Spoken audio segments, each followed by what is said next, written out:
Hamilton doit-il craindre Leclerc? Alors, qui était interrogé là? Pour Lewis Hamilton, objectif ultime, 8ème titre mondial. Alors, c'est Gunther Steiner. Bon. Je me disais, c'est peut-être une interview d'Hamilton, mais non, même pas. Si vous êtes un bon pilote à ce niveau, vous voulez meilleur comme coéquipier parce que ça vous pousse aussi bien que possible. Charles peut apprendre les compétences de Lewis en matière de course, comme comment faire les choses, comment les gérer. Lewis peut apprendre de Charles, parce que sur un tour, il est très très fort, Charles. C'est même, pour moi, c'est le meilleur sur la grille, hein, Charles Leclerc sur un tour. Peut-être pas en course, par contre, mais sur un tour, ouais, c'est une fusée, quoi. Vous obtenez un ensemble de données d'un gars très rapide, ça vous aide beaucoup.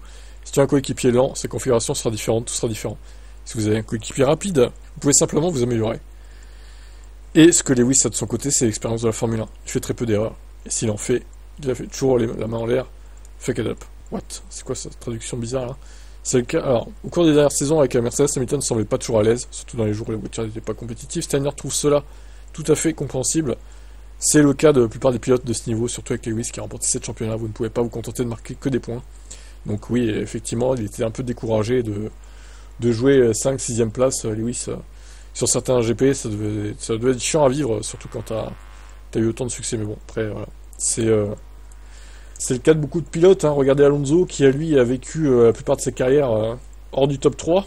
Si on fait les comptes, bon, il a jamais vraiment joué...